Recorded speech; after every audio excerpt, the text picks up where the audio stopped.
Rabbil alamin wassalatu wassalamu ala asyrafil anbiya'i wal mursalin wa ala alihi wa ashabihi ajma'in.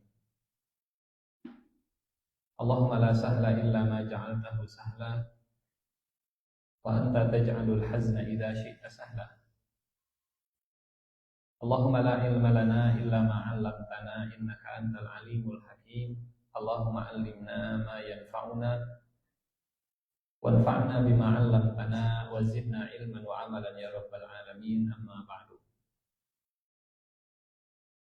Bapak Ibu, alhamdulillah kita kembali hadir di majelis Ta'lim Muqaddimin. Mudah-mudahan semua sehat, keluarganya juga sehat,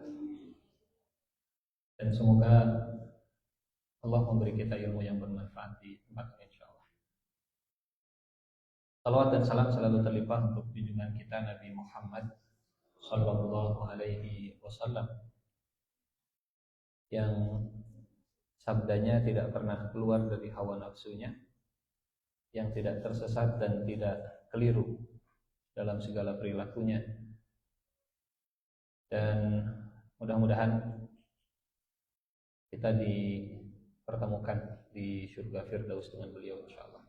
Amin ya rabbal alamin. Hari ini kita tadabbur dengan surat yang baru insyaallah. Surat ke-53. Kita niatkan mudah-mudahan surat yang baru ini, surat An-Najm ini, Allah mudahkan untuk memahami, Allah mudahkan untuk mentadaburi, kita tadaburi, dan Allah mudahkan untuk mengamalkan. InsyaAllah untuk dihafalkan juga tidak susah. Pertama karena jumlah ayatnya hanya 62 dan ayatnya pendek-pendek, khas ayat-ayat Makkiyah ya. Khas surat yang turun di Makkah. Jadi kita seperti biasa kita baca dulu, menambah keberkahan, menambah pahala. Kita baca satu halaman insyaallah. Kita agak alhamdulillah mulai tepat waktu. Dari ayat 1 sampai ayat 26 insyaallah. A'udzu billahi minasy syaithanir rajim. A'udzu billahi minasy syaithanir rajim. Bismillahirrahmanirrahim.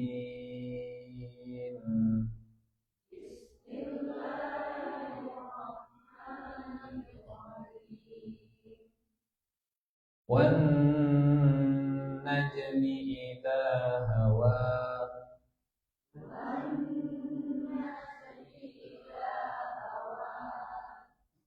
مَا ضَلَّ صَاحِبُكُمْ وَمَا غَوَى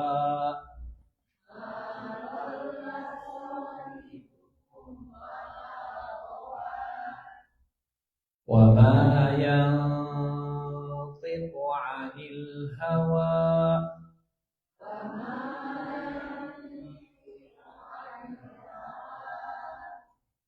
إِنْ هُوَ إِلَّا وَحْيٌ يُوحَى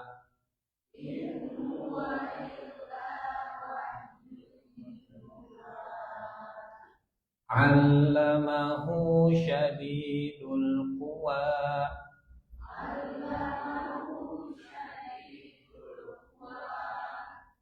ذُو مِرَّةٍ فَاسْتَوَى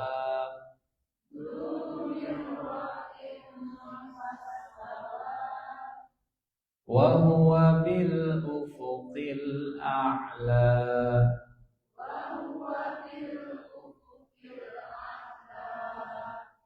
ثُمَّ دَنَا فَتَدَلَّى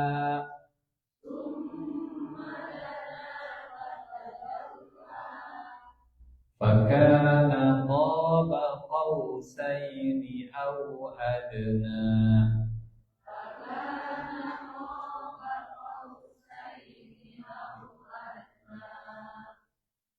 فأوحى إلى عبده ما أوحى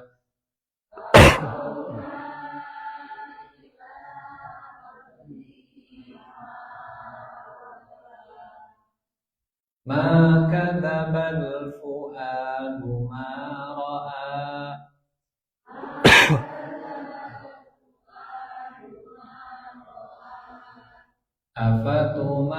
أفتمارونه على ما يرى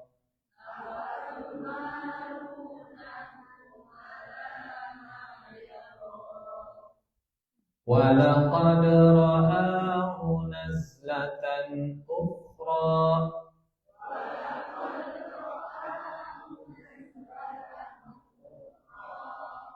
عند سدرة المنتهى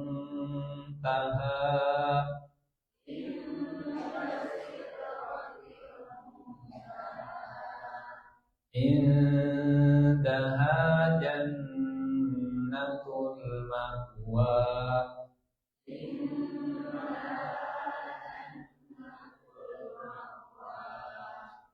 إذ يغشى السدرة ما يغشى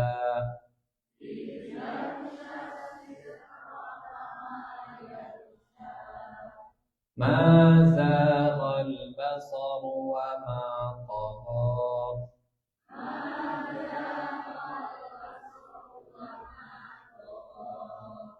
لقد رأى من آيات ربه الكبرى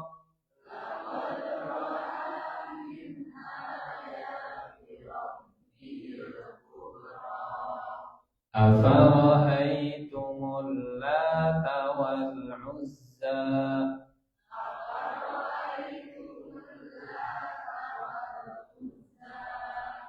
ومناة الثالثة الأخرى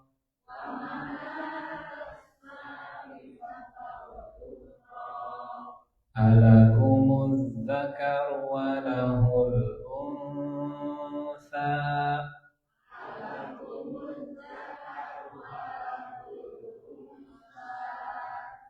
تلك إذا قسمة ضيزى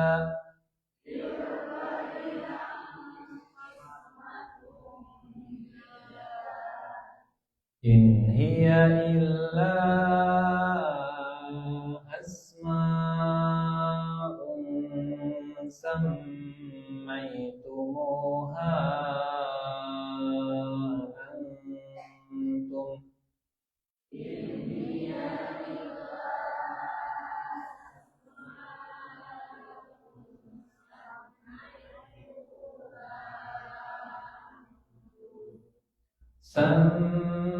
سميتموها أنتم وآباؤكم ما أنزل الله بها من سلطان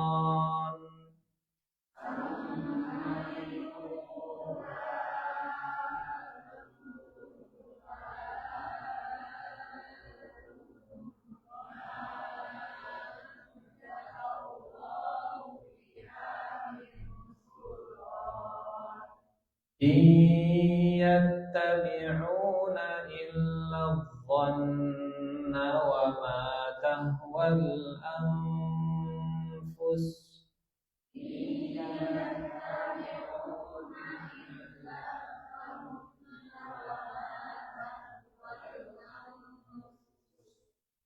ولقد جاءهم من ربهم الهدى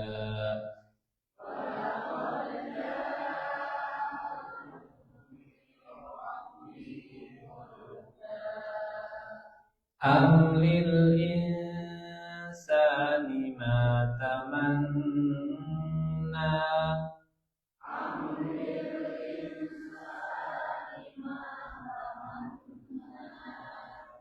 فلله falillahil akhiratu wal ula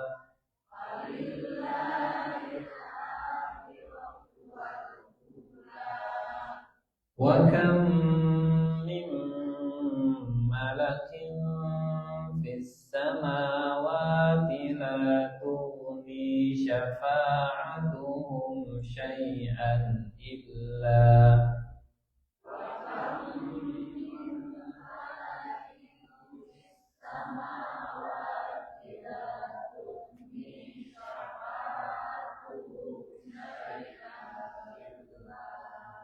illa min ba'di an ya'zana Allahu liman yasha'u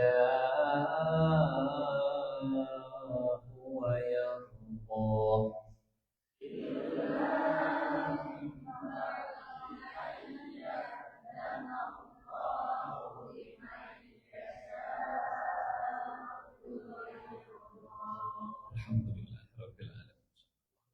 Mudah-mudahan Allah merahmati kita dengan Al-Quran dan menjadikan Al-Quran sebagai hujjah untuk kita.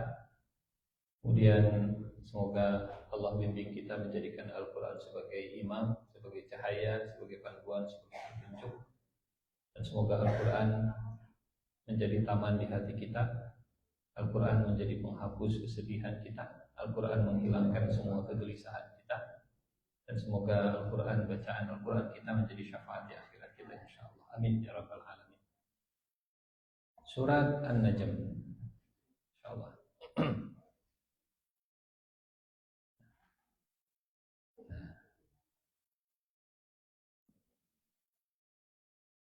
Baik, Bapak Ibu,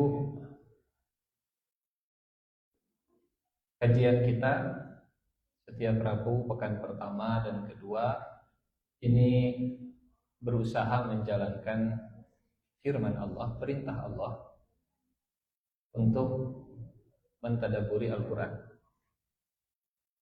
Salah satu tujuan besar Al-Quran diturunkan adalah untuk ditadaburi.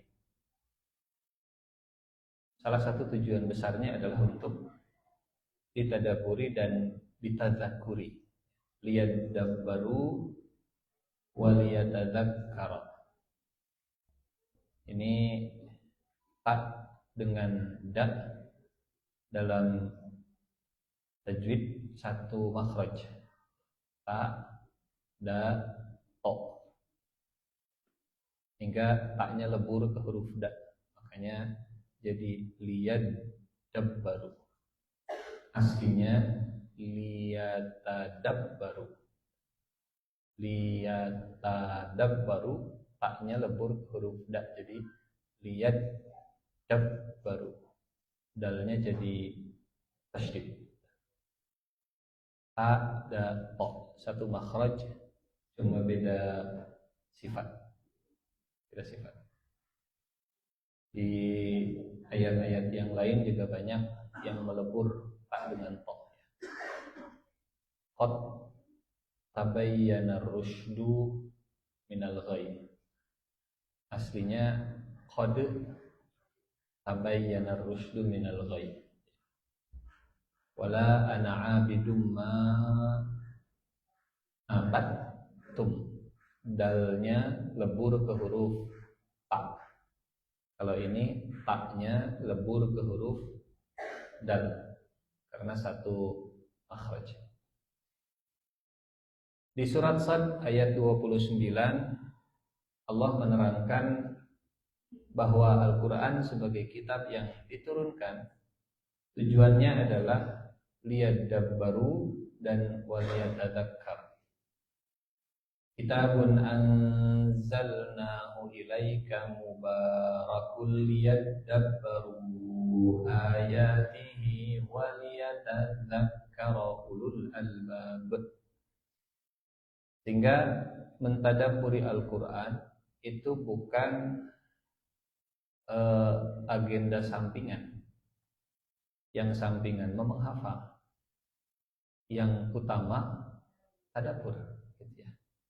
syukur-syukur sambil tadabbur. Tapi jangan sampai hafal tapi tidak tadabbur. Karena tujuan diturunkan adalah lihat dabbaru. Setelah tadabbur, ngambil pelajaran, jadi amalan. Dan keberkahan diberikan saat kita tadabbur, insya Allah. Yang menjanjikan langsung Allah Subhanahu wa ta'ala. Kitabun anzalna, kitab yang kami turunkan kepadamu ini mubarakun, diberkahi, penuh dengan barokah. Masih ingat apa arti barokah? Barokah maknanya ada 3. Stabil, tumbuh, tambah. Stabil, tumbuh, tambah. Yang ada terjaga, kemudian bertumbuh, bahkan lebih dari yang disangka. Karena kalau nambah tapi hilang yang asal, ini rada kurang barokah.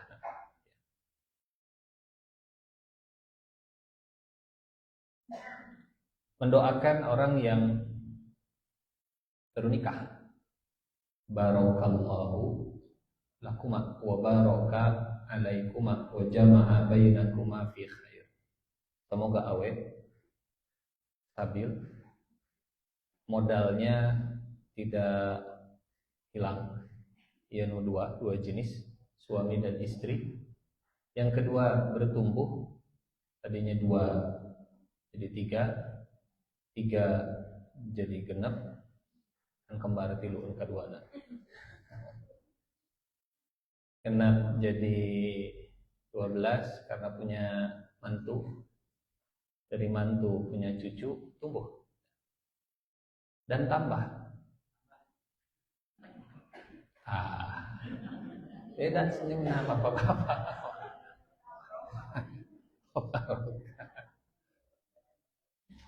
Apa bedanya tuh? Serina beda.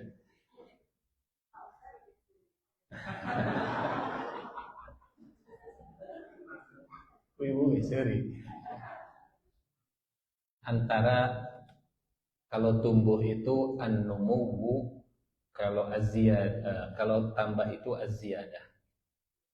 Jadi tambah itu maksudnya lebih dari yang diprediksi. Tadinya saya nggak berharap banyak punya pasangan itu, nggak perlu seperti yang di film-film Korea lah. Ternyata lebih dari film Korea. Itu namanya tambah. Tadinya penghasilan itu dihitung-hitung plus akhir bulan cukup lah. Ternyata masih bisa nabung, bahkan awet. Malah THR tahun lalu masih ada. Tambah gitu ya. Tadinya target omset tahun ini 20 triliun. Dan meh tekago. Nggak bohong. Contohnya maksudnya 20 triliun. Ternyata masuk ke akhir tahun bulan November, bulan Desember lebih dari yang diprediksi. Tambah ya. Kalau tumbuh perbandingan dengan sebelumnya. Kalau tumbuh bahasa Inggrisnya growth. Kalau growth dulu 7, sekarang 8, dulu 8, sekarang 9. Kalau tambah, saya pengennya 10, ternyata dikasihnya 20. Tambah. Tadinya ya punya anak 20 cukup lah. S2-nya. 2 anak cukup, ternyata dikasihnya 12. Jadi barokah itu tambah istiqrar wan numu wa ziyadah. Stabil, apa yang Allah kasih sebagai modal, kemudian bertumbuh, bertunas, bercabang, berbuah, dan lebih dari yang disangka-sangka, lebih dari yang diprediksi.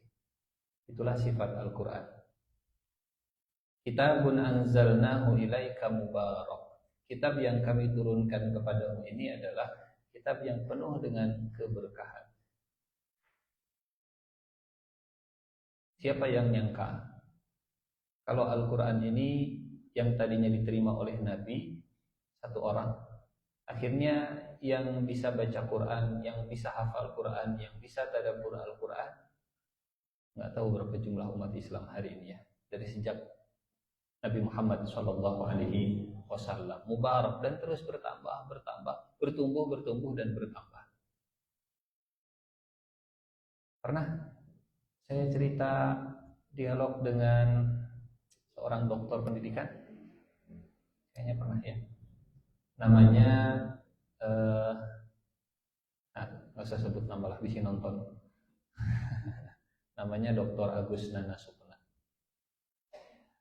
Kuliahnya S3 di sini, di Uninus. Di Uninus. Kerjanya dosen di Unisba. Kita lagi kajian, ada pertanyaan, Ustadz, kenapa ulama zaman dulu ilmunya itu makin bertambah, makin membesar, makin banyak disiplin ilmu yang dikuasai, bukan cuma satu, bukan cuma fikih, bahkan ilmu-ilmu dunia juga banyak dikuasai. Imam Syafi'i selain seorang mufti, namanya mufti itu semua disiplin ilmu agama dikuasai. Imam Syafi'i juga jago panah, pandai ilmu firasat, melihat wajah, melihat tangan, melihat kebiasaan, pasti pekerjaan Anda tukang kayu misalnya, dan seterusnya. Ini ilmu Imam Syafi'i. Dan ilmu Imam Syafi'i juga pandai dalam biologi, matematika tentu karena warisnya. Tapi kenapa ilmuwan zaman sekarang, cendekiawan zaman sekarang cenderung ilmunya itu mengerucut. Jadi makin lama makin spesifik gitu. Kalau ilmuwan zaman dulu, ulama zaman dulu makin banyak yang dia kuasai. Bicara ini nyambung, bicara ini nyambung, bicara ini bisa ngerti dan seterusnya. Karena yang bertanya orang pintar, bukan orang pintarnya sudah.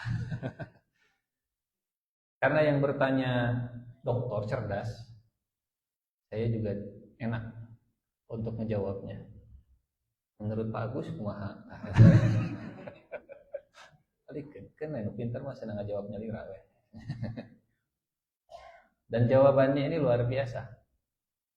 Kata beliau, mungkin ulama zaman dulu karir keilmuannya itu selalu dimulai dari Al-Quran.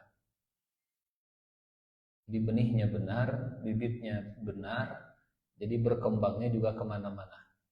Nyambung karena ilmu astrologi, nyambung karena ilmu biologi, nyambung karena segala macam ilmu. Dan itu jawaban beliau. Versi saya, mungkin itulah yang Allah maksud. Kitabun anzalnahu ilaika mubarakun. Dimulai dari Al-Quran, maka Allah akan kembangkan semua disiplin ilmu pengetahuan. Mau belajar apapun, kalau dimulai dengan Al-Quran, maka ilmu yang dipelajari, disiplin ilmu yang dipelajari itu esensinya, intinya dapat, filosofinya dapat. Sisanya mungkin lebih ke detailingnya, perintilan.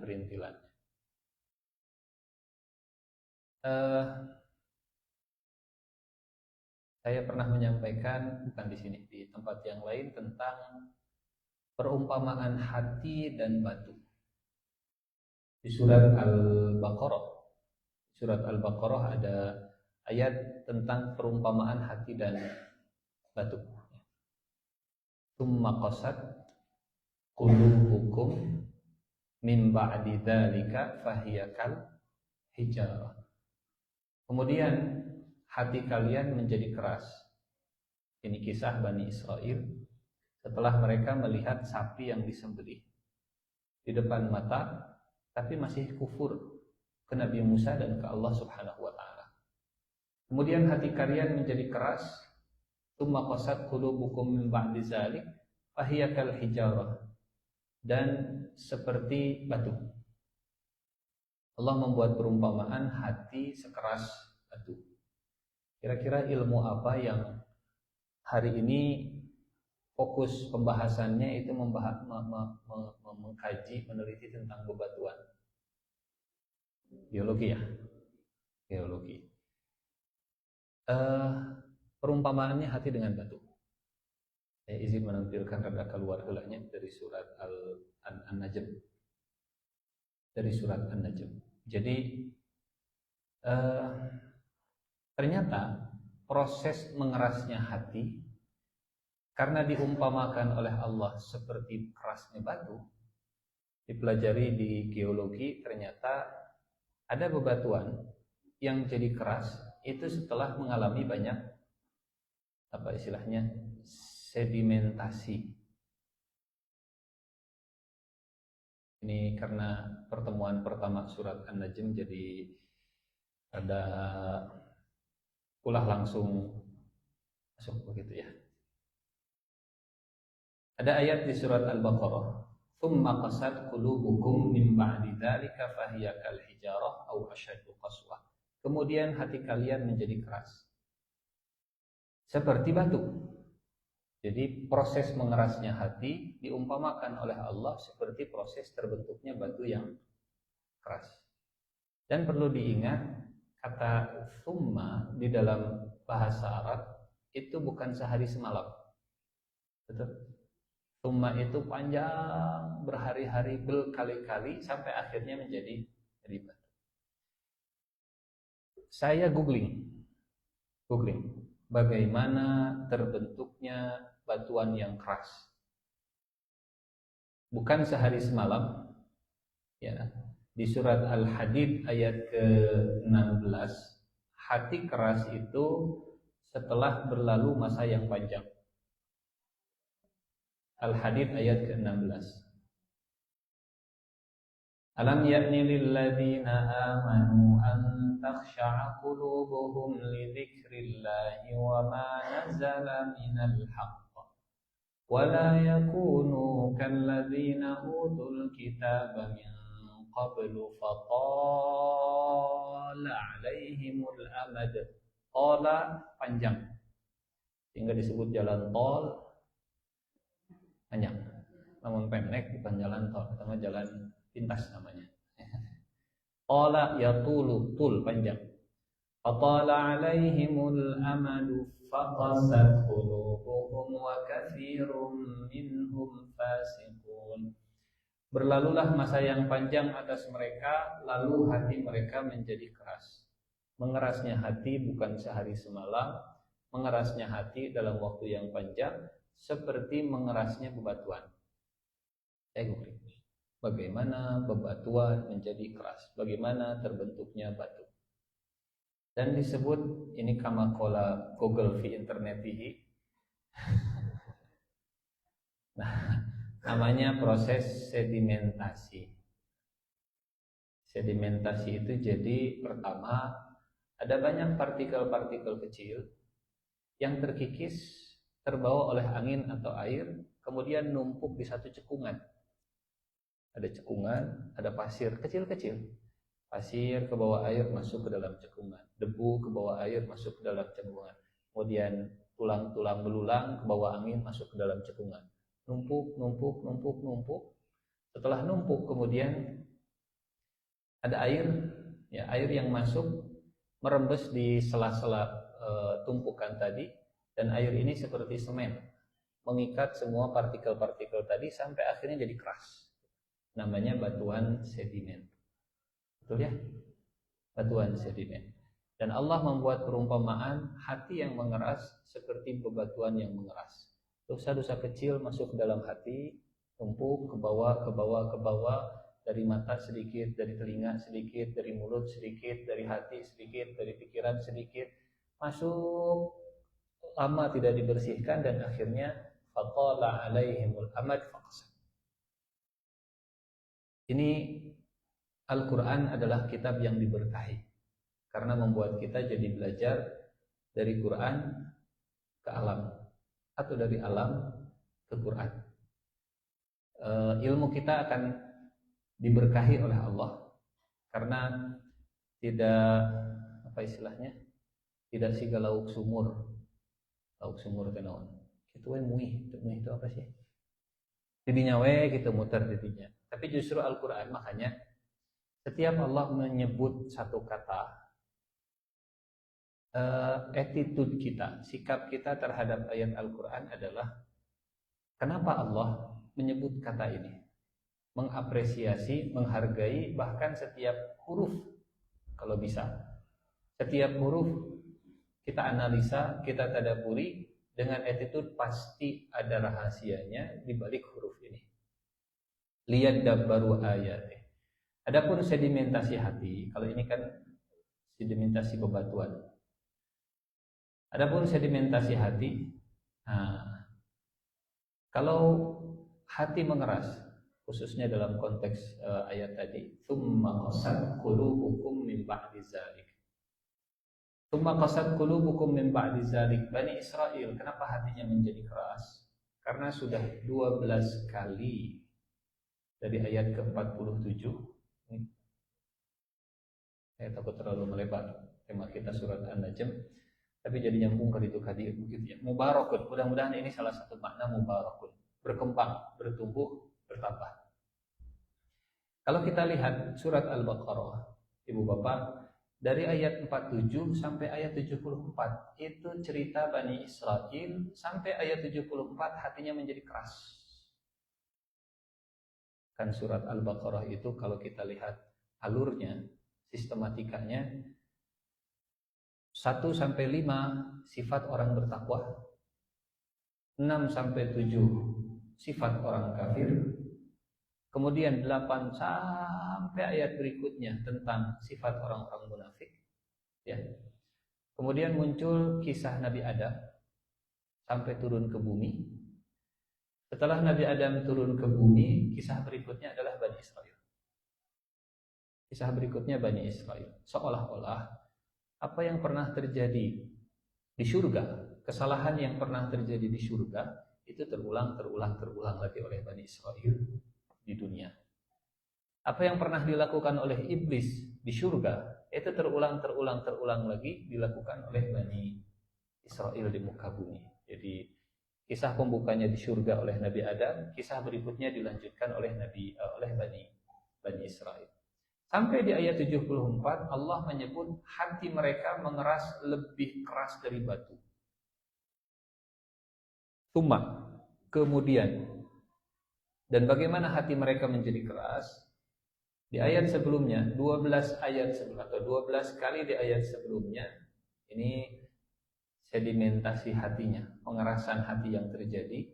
12 kali Allah Subhanahu wa taala mengirimkan tanda-tanda, mengirimkan ayat-ayatnya ke Bani Israel, tapi kemudian mereka kufur dengan ayat, dan itu yang menjadi partikel yang masuk ke dalam hati, jadi kotoran. Dosa yang pertama, mereka kufur nikmat karena sudah selamat dari genosida. Wa idz najjaynakum min ali fir'auna yasumunakum su'al 'adzab. Ya.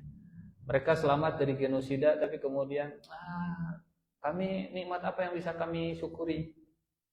Kata Allah, ingatkan ke Bani Israel, nikmat kalian sudah selamat dari genosida Fir'aun. Bahasa kita sekarang genosida. Nabi Musa, Bani Israel di pinggir pantai, mereka sipil, gak punya senjata, bukan militer. Sementara Fir'aun dengan pasukannya nyerbu dari belakang. Ini kan mau niatnya ingin menggenosida. Kemudian Allah perintahkan lempar tongkat, pukul tongkat ke laut, dan melihat mukjizat besar yang kedua, laut terbelah dan musuh tenggelam.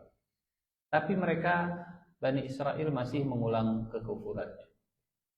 Dan seterusnya. 12 kali mereka diperlihatkan nikmat Allah, dan 12 kali juga mereka kufur dengan nikmat Allah. Seolah-olah, punten, Bani Israel ada berapa kabilahnya? Seolah-olah masing-masing kabilah itu seperti kabilah ini dosanya ini, dosa terbesarnya kabilah. Seolah-olah gitu ya. Tapi Allah tidak membagi ini keturunannya si fulan dosanya ini enggak. 12 kali mereka mengulangi kesalahan yang sama. Dan punten, ini masih tentang bebatuan. Au asyaddu qaswah. Hati kalian keras seperti batu atau bahkan lebih keras dari batu. Kalau batu makin keras, makin bagus, makin mahal. Batu yang paling keras, berlian, mahal. Tapi kalau hati sudah keras, murah. Harganya murah, murah di mata Allah, murah dalam pandangan manusia, murah juga di sisi Allah Subhanahu wa Ta'ala. Jadi ini saya googling, benar-benar googling tentang geologi, tidak punya basic sama sekali. Karena Allah yang menyebut batu, kita jadi googling. Riset tentang bebatuan. Oh, Masya Allah. Ternyata ada ilmuwan Jerman namanya Friedrich Moos membuat skala mana batu yang paling keras, mana batu yang agak keras. Cara menilainya, batu yang paling keras adalah batu yang tidak bisa digores oleh batu lain.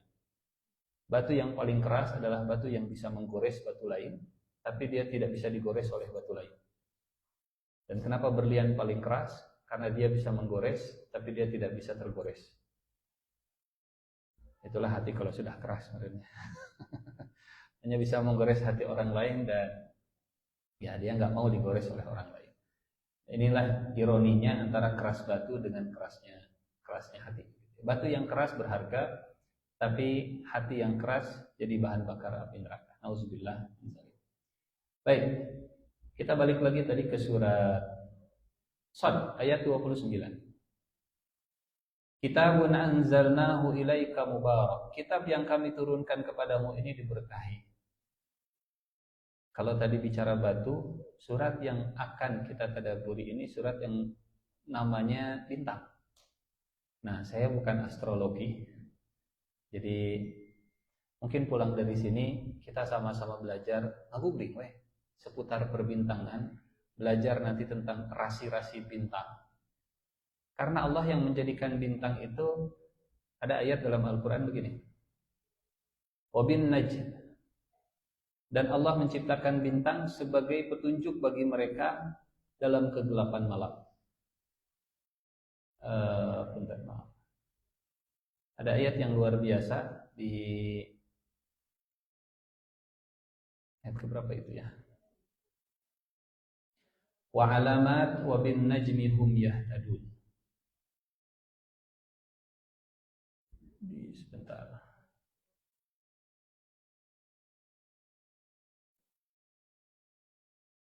Surat Al-An'am ayat ke-97. Wa huwa alladhi ja'ala lakumun nujuma litahtadu biha fi dhulumatil barri wal bahr. Dan dialah Allah yang menjadikan bintang-bintang bagi kalian agar kalian menjadikannya petunjuk dalam kegelapan di darat dan di laut. Ini bagian dari keberkahan Al-Qur'an untuk diturunkan. Kita yang tinggal di kota memang putus interaksi dengan langit, khususnya di malam hari, karena banyak polusi cahaya. Beda kalau kita ke padang pasir atau misalnya kita ke Lembang atau ke atas begitu ya, ke daerah yang jarang, ke kampung, pedesaan, yang jarang cahaya, langitnya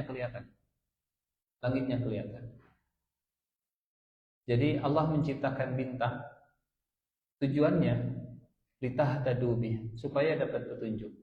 Dulu orang-orang jahiliyah mereka justru menjadikan bintang itu bukan untuk mencari petunjuk, tapi sebagai Tuhan. Dianggap bintang itu sebagai sumber kebaikan bagi mereka. Makanya nanti di surat An-Najm ada ayat, dan Allah adalah Tuhannya bintang Sirius. Wa annahu huwa rabbus syi'ra. Ini bintang yang tidak pernah ketawa. Serius baik gitu. Wa annahu huwa rabbus syi'ra. Allah adalah Tuhannya bintang Sirius. Dan bintang Sirius di zaman jahiliyah itu disembah oleh orang-orang dulu. Baik. Kitabun anzalnahu ilaika mubarak. Kitab yang kami turunkan kepadamu ini diberkahi.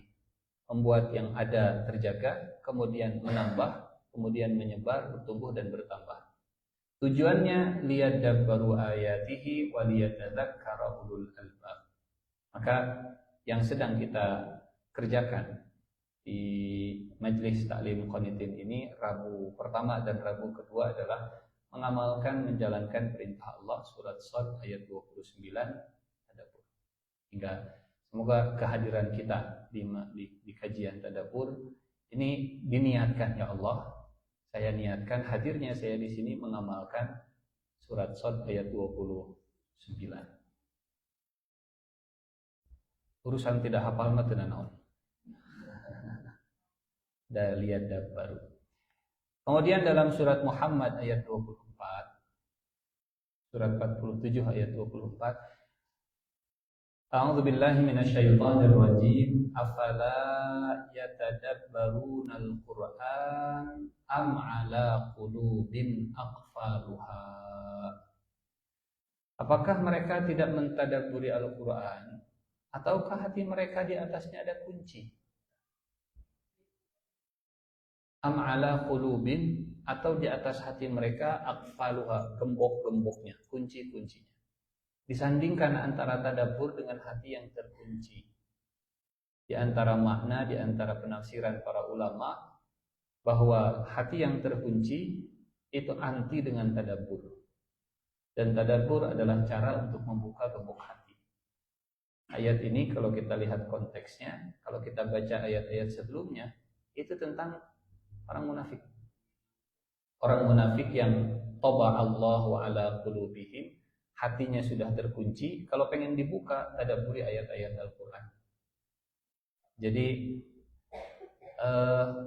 mudah-mudahan ya di setiap kajian tadabbur ini Allah membuka hati kita, Allah memberikan kita hidayah, Allah membuat kita lebih mudah untuk menerima kebenaran, menerima Islam. Karena tadabbur ini membuka hati. Dan sedikit ini lebih ke teknis. Apa bedanya antara tafsir? Pernah kita sampaikan, tapi sebelum kita masuk ke surat yang baru, mungkin ini merefresh lagi sebentar. Nanti kita lanjut ke surat An-Najm. Apa bedanya tafsir, takwil, dan tadabbur?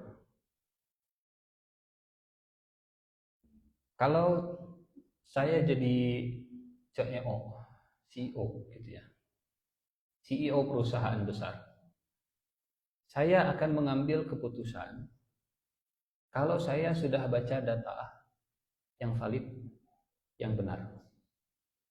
Menyajikan data yang valid dan benar itu namanya tafsir. Menggali data yang disajikan dengan benar untuk mengambil keputusan itu namanya tadabbur.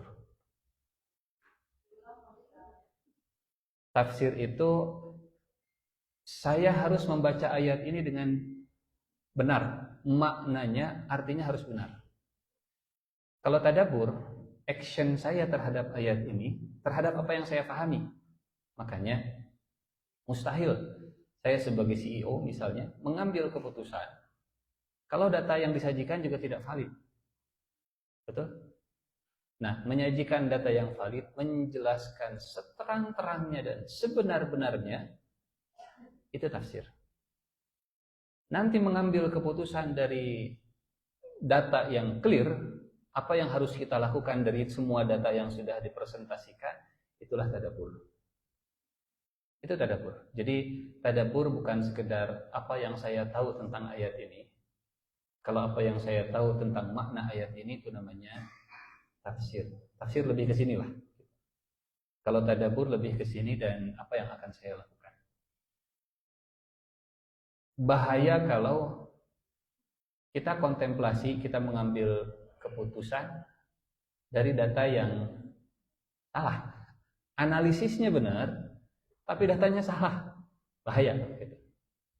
Atau datanya benar, ya analisisnya juga harus benar gitu. Walaupun datanya sudah benar analisis. Makanya antara tafsir dengan tadabbur itu nggak bisa dipisahkan. Yang satu menyajikan dan menjelaskan yang samar dan menampilkan dengan benar. Ini makna tafsir. Al-fasru kashful mughatta wa tafsir kashful muradi 'anil lafzil mushkil. Al-fasru itu menyingkap yang tertutup, dan tafsir adalah menyingkap maksud dari lafaz yang muskilah, masalah yang kita nggak ngerti ini maksudnya apa. Wal fasru dalam kamus Mu'jam Arabi, wal fasru nazaru tabibi ilal ma. Dokter memeriksa air. Ini airnya air yang bagus, air yang jelek. Ini air seninya ada busanya, ada gulanya, diabetesnya atau enggak. Itu namanya mentafsirkan. Gitu. Tapi apa tindakan? Pak, ini hasil dari laboratorium. Jelas semua laporannya. Shawat, shawatnya itu tadabbur. Terus apa? Jadi datanya benar, menafsirkannya benar, dan shawatnya adalah tadabburnya kita. Di surat Al-Furqan ayat 33 Allah menyebut kata tafsir. Wa ahsana tafsira. Wa la ya'tunaka bimathalin illa ji'naka bil haqqi wa ahsana tafsira. Kalau orang kafir mendatangkan sesuatu yang ganjil kepadamu, perumpamaan-perumpamaan yang aneh, maka kami akan mendatangkan kepadamu kebenaran dan yang paling baik penjelasannya. Clear gitu. Mayoritas kata-kata dalam Al-Quran itu jelas bagi yang ngerti bahasa Arab, bagi yang paham bahasa Arab, khususnya bagi yang hidup semasa dengan Al-Quran turun. Makanya zaman Nabi nggak terlalu banyak kajian tafsir, nggak ada, karena sudah ngerti, bahkan di atas mereka. Lebih dulu bahasa Arab atau Al-Quran? Bahasa Arab. Bahasa Arab ada, Quran belum turun. Betul? Jadi lebih dulu bahasa Arab di orang-orang Mekah sebelum Al-Quran turun. Saat Al-Quran turun pakai bahasa Arab yang mereka pakai. Cuma, ini ilustrasinya. Mudah-mudahan tepat ya. Kalau enggak, semoga Allah ampuni saya. Kita punya Lego. Anak kita ada 4. Legonya sama, isinya sama, bentuknya sama. Anak 1, anak 2, anak 3, anak 4. Silahkan buat sekreatif mungkin dari Lego-Lego yang ada. Bahannya sama. Anak yang pertama bikin bagus, luar biasa. Anak yang terakhir ya sesuai dengan kapasitas kemampuannya. Dan semuanya habis. Bahan-bahan Legonya habis. Ternyata walaupun bahannya sama, kemampuan untuk merangkai Lego itu bisa menghasilkan produk yang berbeda. Bahasa Arab yang dipakai oleh Abu Jahal, huruf dan katanya itu juga dengan yang dipakai oleh Al-Quranul Karim. Tapi bagaimana cara merangkainya? Kita dikasih pulpen, kita dikasih kertas, kanvas, kita dikasih koas, kita dikasih minyak cat buat mukir. Bapak Ibu silahkan bikin lukisan. Modalnya sama, warnanya sama, tapi kemampuan kita untuk melukis pasti beda-beda. Dan itulah Al-Quran. Itulah Al-Quran. Jadi wa ahsana tafsira. Pada masanya Al-Quran saat diturunkan, itu menggunakan bahasa yang tidak perlu lagi penjelasan. Ayo kita kajian tafsir. Seiring dengan waktu, banyak yang masuk Islam dan bukan berasal dari bangsa Arab. Sehingga untuk memahami bahasa Al-Quran butuh jembatan perantara. Karena alih bahasa, transliterasi atau penerjemahan itu seringkali tidak presisi dengan bahasa aslinya. Disinilah fungsi tafsir. Pernah kita cerita ada berapa tingkatan bahasa Arab? Pernah ya? Ada bahasa Quran yang paling tinggi, ada bahasa Arab klasik, ada bahasa Arab modern, ada bahasa Arab pasar, ada bahasa Arab maklum. Nah, itu Arab maklum mah Arab Quran. Arab maklum. Arab maklum teh begini. Anta sekolah berapa lama? Ana madrasah Salasah Komar. Maksudnya saya sudah sekolah 3 bulan, tapi sekolah teh namanya madrasah. Ana madrasah tilu teh Salasah, bulan teh naon? Komar. Ana madrasah Salasah Komar. Itu namanya bahasa Arab maklum. Arab maklum. Tahunya cuma segitu. Lagi umroh kakinya diinjak, mau ngambek hese naon gitu. tarik lehernya, Cid.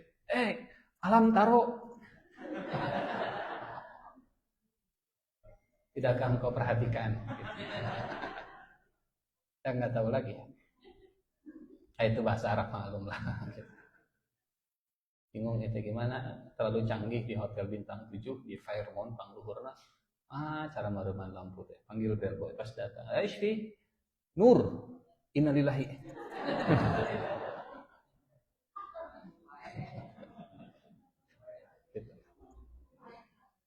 Ya, ini makna tafsir. Jadi secara umum bahasa Al-Quran itu sudah jelas. Tidak jelas karena kapasitas bahasa kita, gitu. Kemampuan bahasa Arab kita, sehingga tafsir menjadi jembatan antara makna Quran saat diturunkan dengan bahasa yang kita pahami. Yang kedua ada takwil. Rasulullah mendoakan Abdullah bin Abbas supaya faqih agamanya. Ya, Allahumma faqihhu fid din wa 'allimhu ta'wil. Kadang tafsir dan takwil itu dimaknai sama. Tafsir dan takwil teh, takwil teh tafsir teh. Tapi sebagian ulama memisahkan. Dan kalau di Al-Qur'an dipisah berarti memang maknanya terpisah. Takwil itu, ini kalau kita lihat dalam surat An-Nisa ayat 59, Allah menggunakan kata takwil. Dan takwil itu maknanya, kalau ada perselisihan, maka kembalikan kepada yang punya otoritas, biar yang punya otoritas kemudian memilih mana yang lebih baik. Kalau bahasa kita, ada satu kata ambigu, maknanya bisa zahir, bisa batin, bisa A atau bisa B. Kata mana yang harus dipakai, kembalikan kepada yang punya otoritasnya. Nah, inilah Abdullah bin Abbas kalau di zaman para sahabat, gitu ya. Takwil adalah proses memilih salah satu dari beberapa interpretasi yang mungkin. Mungkinkah begini tafsirnya? Oh, mungkin. Kalau begini gimana? Mungkin juga. Memilih salah satu dari beberapa takwil, beberapa penafsiran yang memungkinkan dan mengarahkannya agar sesuai dengan makna literal atau zahir teksnya. Contoh, Nabi Yusuf waktu tidur mimpi melihat 11 planet, matahari, dan bulan, semuanya sujud. Yang dilihatnya adalah benda-benda langit. Tapi ditakwilkan, apa takwilnya? Matahari dan bulan takwilnya adalah Bapa dan Ibu. Kemudian 11 planet takwilnya adalah saudara kandung atau saudara seayah Nabi Yusuf alaihissalam. Mungkinkah menginterpretasikan, menafsirkan, memaknai matahari sebagai bapa, memaknai bulan sebagai ibu? Kalau mungkin, itu namanya takwil. Jadi takwil itu ada nuansa, maknanya ada banyak, berselisih, kemudian memilih salah satunya. Itu takwil. Makanya kata takwil di surat An-Nisa 59 digunakan oleh Allah dalam konteks perselisihan. Fa in tanaza'tum fi syai'in, maka jika kalian berselisih, jika kalian berlainan pendapat tentang sesuatu, ya, fulan bilang A, fulan bilang B. Jika kalian berlainan pendapat tentang sesuatu, kembalikanlah kepada Allah dan Rasul-Nya. Jika kalian beriman kepada Allah dan hari akhir, yang demikian itu lebih utama, wa ahsanu ta'wila, dan lebih baik akibatnya. Dan alhamdulillah, Allahumma shayyiban nafi'an. Jadi takwil itu apa tadi? Ada nuansa perbedaan makna, begitu ya. Kemudian memilih salah satu. Nah, yang ketiga, tadabbur. Tadabbur kata Ibnu Ashur dalam tafsir beliau menafsirkan surat Shad yang tadi kita tampilkan. Tadabbur itu at-ta'ammul fi ma'anihi, perenungan yang mendalam tentang makna-makna ayat, wa tahdiqul fikri fihi, dengan memusatkan akal pikiran, ya, konsentrasi penuh, wa fi mabadi'ihi, dengan memahami prinsip-prinsipnya, wa awaqibihi, dan akibat-akibatnya atau ujung dari perbuatannya. Jadi inilah yang sedang kita lakukan. Kajian tadabbur Al-Quran adalah kajian untuk perenungan mendalam dari satu ayat, kemudian memahami prinsipnya dan sawatnya. Lalu apa hubungannya ayat ini dengan kita? Konsekuensinya dengan saya apa? Makanya dalam beberapa metode ada metode tafsir, ada metode tadabbur. Walaupun ini beririsan nanti. Kalau metode tafsir ayat dengan ayat, ya. Misalnya di surat ini pernah kita sampaikan atau belum? Belum. Nanti saya yang lupa ya. Metode tafsir itu ada 5. Metode tafsir itu ada 5. Ayat dengan ayat, ayat dengan hadis, ayat dengan pendapat sahabat, ayat dengan pendapat tabi'in, dan ayat dengan memahami bahasa Arab. Contoh ayat dengan ayat. Di surat Al-Fatihah, siratal ladzina an'amta 'alaihim. Bimbinglah kami ke jalan yang Engkau berikan nikmat atas mereka. Ihdinas siratal mustaqim, ya Allah bimbing kami ke jalan yang lurus. Jalan yang lurus adalah jalan yang Engkau berikan nikmat kepada mereka. Siapa mereka yang dimaksud? Nah, di surat An-Nisa ayat 69, an'amta 'alaihim adalah orang yang Engkau berikan nikmat kepada mereka adalah nabiyina, siddiqina, syuhada, salihin. Bagaimana bisa menyambungkan Al-Fatihah dengan An-Nisa? Punten.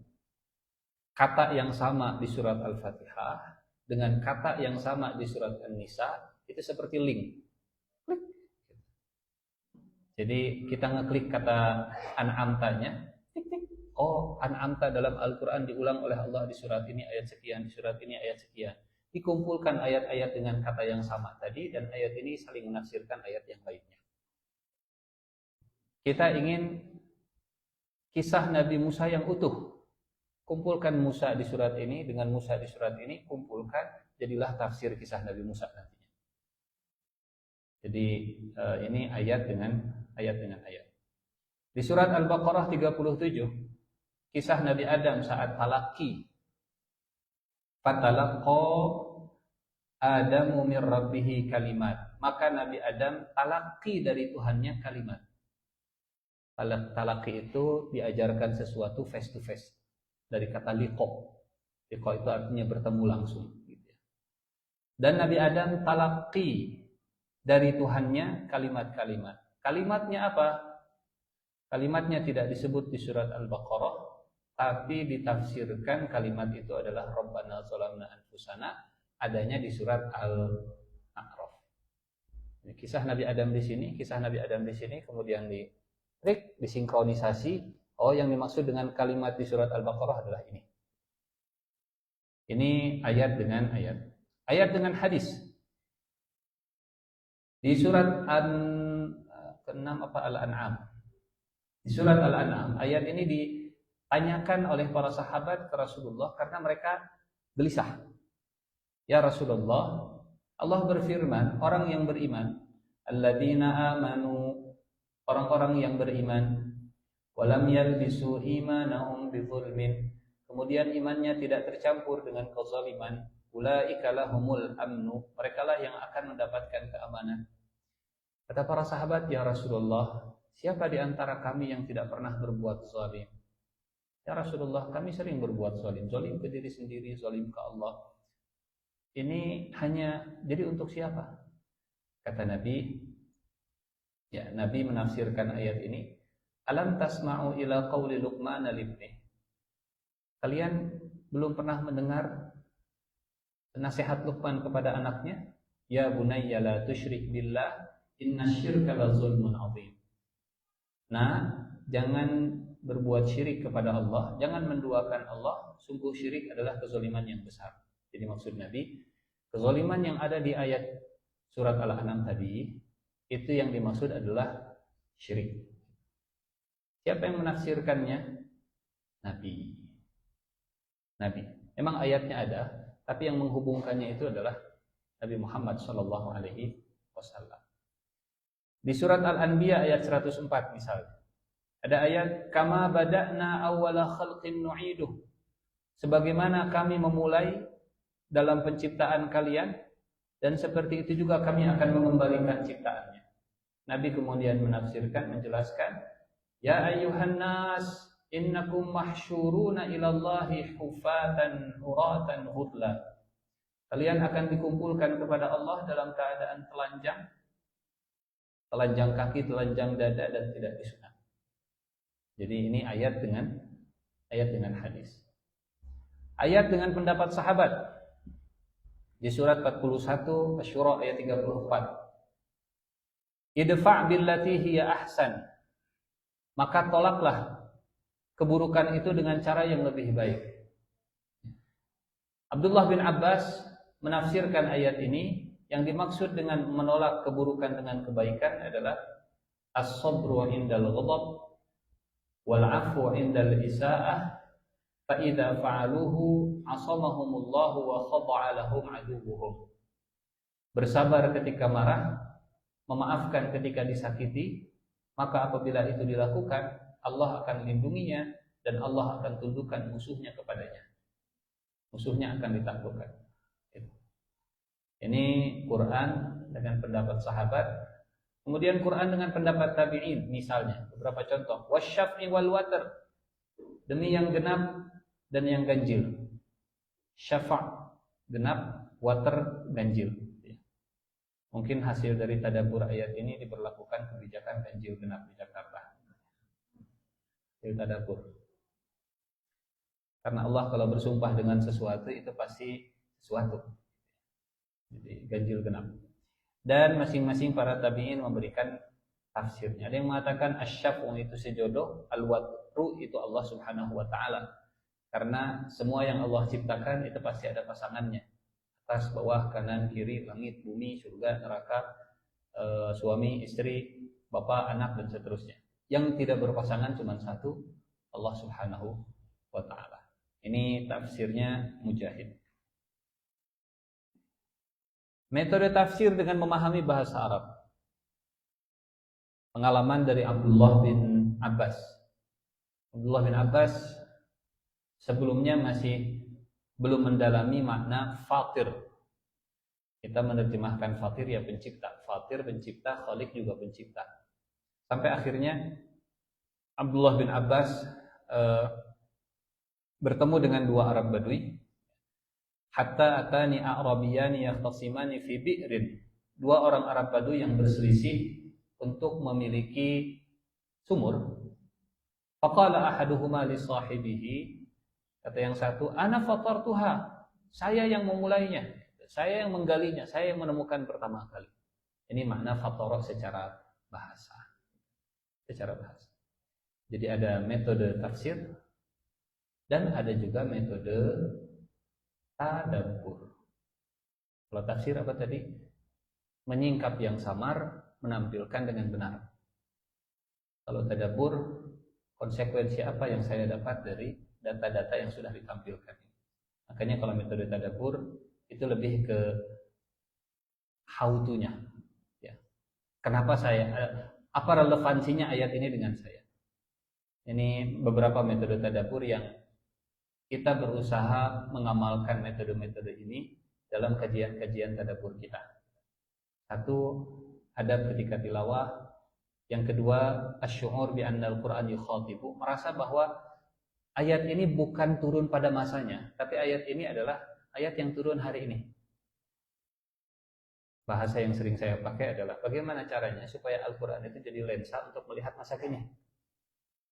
Al-Quran sebagai berita yang valid tentang masa lalu, Al-Quran sebagai lensa untuk melihat masa kini, dan Al-Quran sebagai kompas untuk menavigasi masa depan.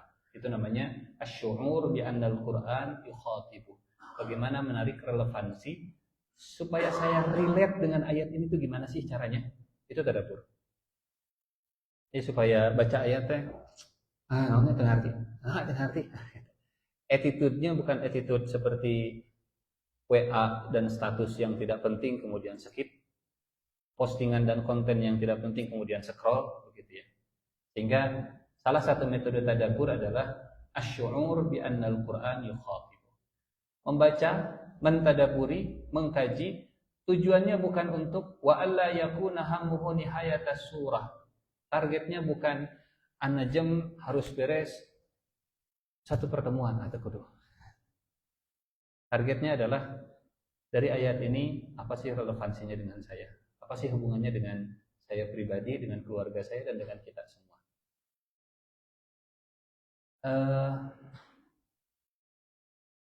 Mulahadzatul bu'dil waqi'i lil ayat. Memperhatikan dimensi aplikatif atau realita dari ayat tersebut.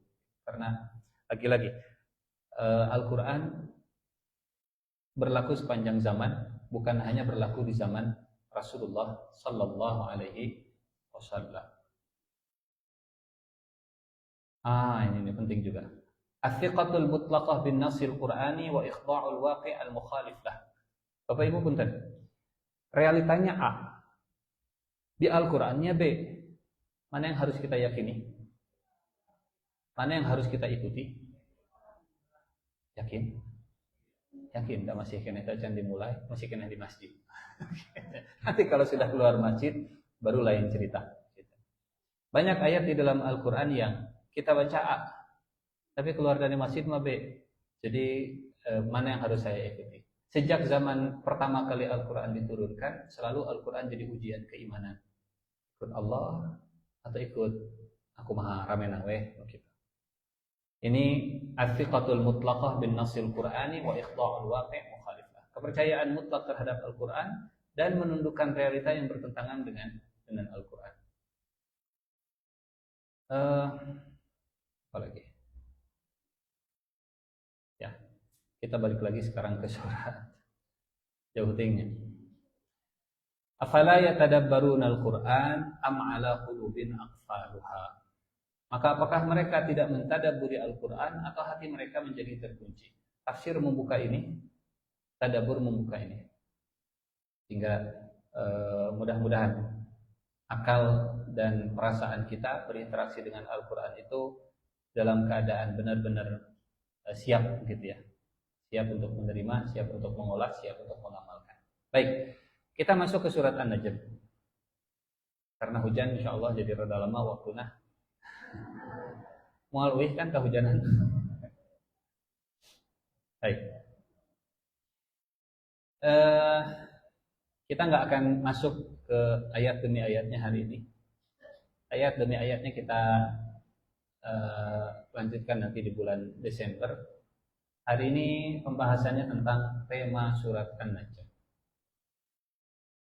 Sekilas, selayang pandang, overview, eagle view, makronya. Apa sih isinya surat An-Najm? Masih ingat Bapak Ibu apa artinya surat? Sur. Sur artinya benteng. Surun, benteng. Benteng tembok besar Cina. Kata orang Arab, As-Sur, As-Sin, Al-Aqdham. Benteng tembok Cina. Benteng Cina yang besar, the Great Wall. Surat disebut surat karena surat itu seperti benteng yang mengelilingi isinya, seperti kota-kota zaman dulu yang masih pakai benteng.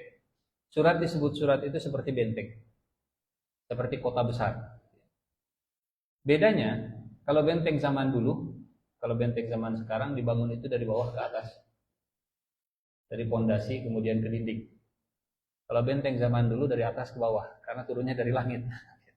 Ini bentengnya. Maka sebelum kita melihat satu kota, sebelum kita masuk jalan-jalan di tengah kota, kita lihat dulu bentengnya dulu. Surat yang mengelilingi ini pinggir-pinggirnya tentang apa sih? Nanti kita akan masuk ke gang-gangnya, kita akan masuk ke terowongan-terowongannya, kita akan masuk ke celah-celahnya. Tapi secara umum kita mau ke Singapura.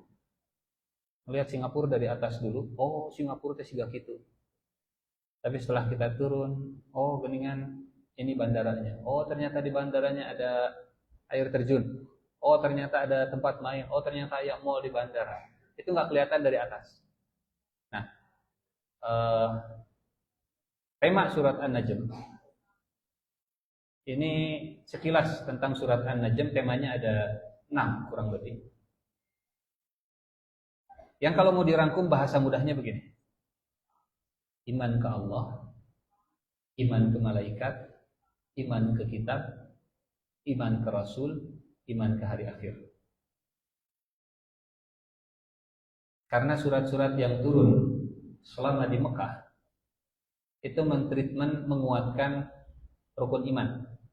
Menguatkan rukun iman. Jadi nanti silahkan baca surat An-Najm dengan kerangka rukun iman.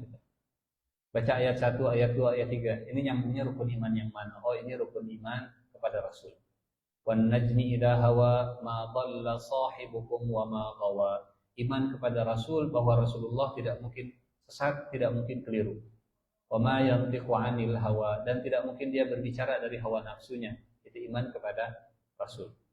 Kemudian 'allamahu syadidul quwa. Dia diajarkan oleh yang kuat, yang sangat kuat, dzumiratin, yang begitu cerdas. Ini iman kepada malaikat. Iman kepada malaikat. Kemudian nanti ada ayat azifatil azifah laisalaha min dunillahi kashifah. Kedatangan hari kiamat sudah dekat dan tidak ada lagi yang akan menyingkap. Itu berarti iman kepada hari akhir. Dan seterusnya dan seterusnya. Jadi beberapa tema dalam surat An-Najm. Secara umum surat-surat Makkiyah itu sama topiknya. Tapi walaupun sama, Pak Ustadz, ini kan pernah dibahas di surat At-Tur. Temanya kan mirip, pembahasannya kan tentang iman juga, betul. Bedanya setiap surat itu punya identitas yang unik dan istimewa. Saya dengan Bapak Ibu, dah gitu-gitu keneh. Jantungnya sama begitu ya. Kita punya jantung, kita punya lambung, kita punya kulit, kita punya tulang. Tapi masing-masing itu unik, masing-masing itu spesifik. Pembahasan iman di hari akhir, pembahasan iman hari akhir di surat At-Tur, gaya dan cara penyampaiannya itu berbeda dengan pembahasan iman di hari akhir di surat An-Najm. Mungkin nampak seperti pengulangan, tapi beda. Ada 6 ustadz misalnya ceramah tentang hari ayah. Hari ini kan hari ayah, cenah. Jadi kalau kata Ebit GAD apa? Titip rindu buat ayah. Ada 6 ustadz misalnya bicara tentang hari ayah. Isinya sama, apresiasi kepada ayah. Kan hari ibu mah. Cuman saya rada cemburu.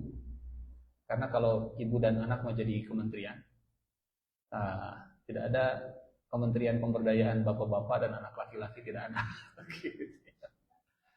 Adanya kementerian pemberdayaan perempuan dan anak gitu ya. Jadi katanya di kita itu keluarga masih belum urgen. Buktinya kalau urgen pasti jadi kementerian. Olahraga penting, ada kementerian olahraga. Pendidikan penting, ada kementerian pendidikan. Pertahanan penting, ada kementerian pertahanan. Luar negeri penting, ada kementerian luar negeri. Pemberdayaan perempuan dan anak penting, ada kementeriannya. Pembangunan desa tertinggal penting, ada kementeriannya. Keluarga penting. Yang penting adalah perempuan dan anak. Jadi ada hal begitulah. Tema surat An-Najm ya. Ayat 1 sampai ayat 18 ini tentang kebenaran kenabian dan sumber wahyu. Bahwa Nabi tidak dhalla dan tidak ghawa. Apa yang disampaikannya bukan karena wahyu, bukan karena hawa, tapi dari wahyu. Kemudian ayat 19 sampai 28. Ada ayat yang membuat orang-orang musyrik Mekah itu mereka mau membuka telinga. Tuhan kita disebut oleh Muhammad. Berhala kita disebut dalam Al-Quran. Ada 3 berhala yang disebut. Afara'aitumul Lata wal Uzza wa Manat. Lata, Uzza, Manat disebut di surat An-Najm. Dan mereka akhirnya menyimak. Satu-satunya surat di dalam Al-Quran yang membuat penduduk Mekah saat Nabi membacakan ayat itu mereka mau terbuka. Biasanya, Bapak Ibu, biasanya kalau Nabi membacakan ayat Al-Quran, sebentar, saya izin menampilkannya. Itu SOP-nya. Kalau Al-Quran dibacakan, harus ada keributan dan kerusuhan. Harus dibuat berisik. Harus dibuat kegiatan yang menandingi Al-Quran di surat Fussilat.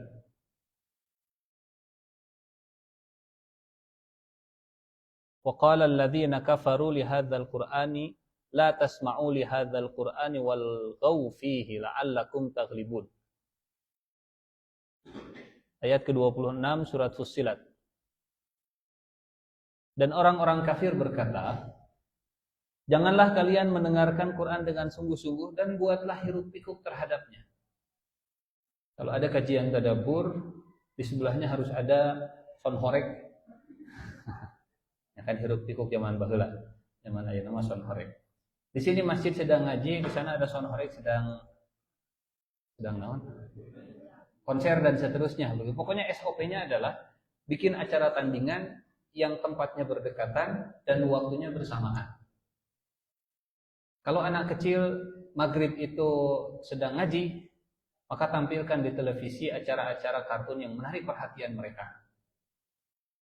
Kalau waktu sahur itu orang sedang istighfar minta ampun, tampilkan acara-acara yang menghibur supaya mereka lupa untuk beristighfar.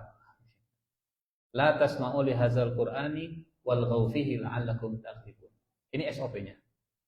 Tapi saat An-Najm dibacakan, penduduk Mekah itu mereka fokus, nyimak. Apalagi dimulai dengan wan najmi idza hawa.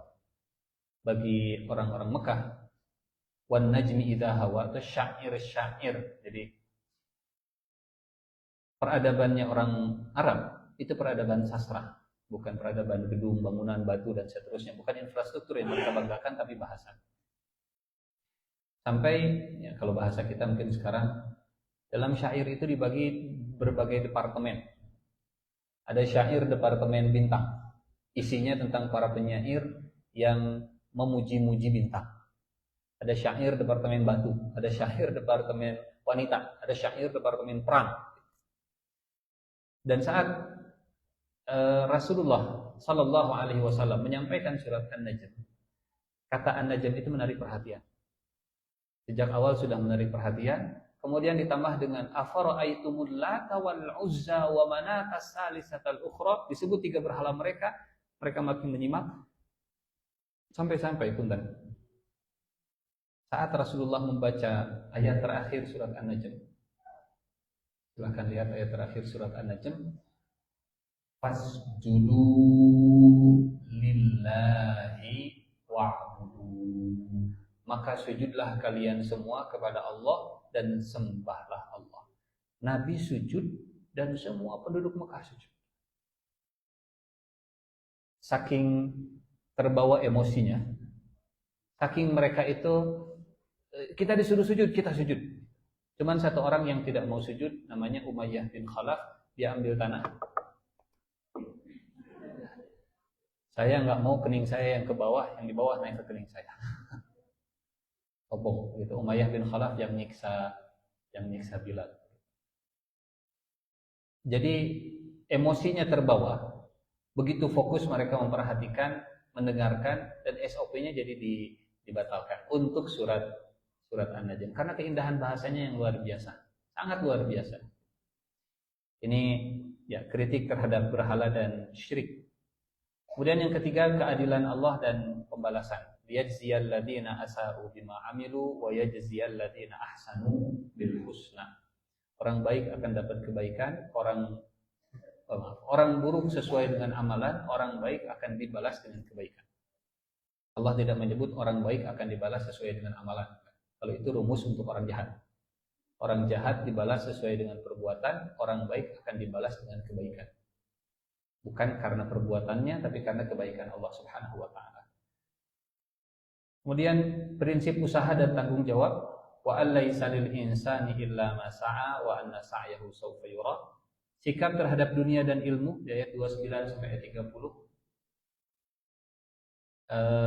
Apa itu? Sikap terhadap dzalika mablaghuhum minal ilm.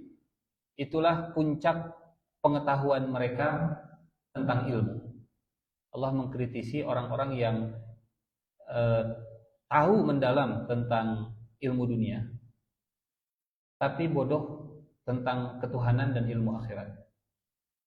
Hanya di antara doa yang diajarkan Nabi, wala taj'alid dunya akbara hammina wala mablagha ilmina. Jangan jadikan dunia sebagai obsesi terbesar kami, dan jangan jadikan dunia sebagai ujung dari pengetahuan kami. Ditanya tentang dunia, dia menguasai. Ditanya tentang masalah akhirat, saya nggak tahu sama sekali. Dan yang terakhir, kekuasaan mutlak Allah, ini yang panjang. Wa annahu huwa adhaka wa abka, wa annahu huwa amata wa ahya, wa annahu huwa aghna wa aqna. Allah yang menguasai segala bentuk kontradiksi di alam semesta. Bukan kontradiksi, sebetulnya pasangan-pasangan. Allah yang membuat orang tertawa dan membuat orang menangis. Allah yang membuat orang itu hidup dan membuat orang mati. Allah yang membuat kaya dan membuat orang, lawannya kaya apa? Kita mah miskin. Tapi Allah menyebutnya bukan wa annahu huwa aghna wa afqar. Kalau aghna wa afqar, membuat kaya dan membuat fakir. Atau wa annahu huwa aghna wa ja'ala miskinah misalnya. Yang dipilih redaksinya adalah aghna wa aqna. Berlebih atau cukup. Jadi sebetulnya semua yang Allah ciptakan itu sudah cukup. Berapapun jumlah manusia, sumber daya alam itu selalu cukup untuk memenuhi kebutuhan mereka. Sumber daya alamnya ya. Pengelolaannya tergantung manusia. Jadi duit itu cukup kalau dibagikan ke seluruh rakyat Indonesia. Bahkan ada siapa? Mahfud MD begitu ya, kalau nggak salah pernah bilang, kalau pengelolaan energi di Indonesia ini benar, maka setiap orang tanpa harus bekerja, setiap orang di Indonesia itu dapat setiap bulannya 20 juta. Pernah lihat video itu? 20 juta. Jadi banyak duit kita. Bukan duit kita, duit Indonesia. Duit Indonesia itu banyak. Allah kalau ngasih rizki cukup buat manusia. Yang tidak cukup itu gara-gara pengelolaan manusianya. Selalu cukup sumber daya di dunia ini, yang membuat tidak cukup adalah keserakahan manusianya. Keserakahan manusianya, tata kelolanya yang salah, manajemennya yang salah. Entah itu berputar cuma di atas, tidak ngalir ke bawah gitu. Kaila yakuna dulatan bainal aghniya minkum, atau ngalir ke bawah tapi potong. Jadi itu setiap orang misalnya 200 juta, nyampe ke bawah kan 200.000. Allahu a'lam bishawab. Jadi aghna wa aqna, membuat kaya dan membuat cukup, sebenarnya cukup. Kekuasaan mutlak Allah, wa annahu huwa rabbus syi'ra. Allah lah Tuhan bintang Sirius. Wa annahu ahlaka 'adanil ula. Allah yang menghancurkan kaum Ad yang pertama. Kenapa kaum Ad yang disebut? Karena badan mereka itu koker dan besar-besar. Mereka pernah nantang siapa yang lebih kuat dari kami. Konon dalam satu riwayat, salah satu gimnastiknya kaum Ad, itu mereka kalau bisa mencabut pohon kurma, berarti sudah lulus. Kalau kita kan baru ngangkat barbel begitu ya, mengangkat kurma dari akarnya, kalau ngangkat cabut berarti sudah lolos jadi pasukan kaum Ad. Gede, luar biasa. Makanya hukuman mereka itu seperti pohon kurma yang tercabut layangnya. Karena Allah akan selalu menghukum sesuai dengan perbuatannya. Jadi untuk apa pohon kurma yang hidup dicabut-cabut? Ingin buat latihan, tidak boleh. Allah a'lam bishawab. Ini mungkin yang bisa disampaikan untuk pertemuan pertama. Masih tentang apa ya? Nah, gitulah, gitu ya. Pembukaan dan muqaddimah tadabbur surat An-Najm. Ada pertanyaan?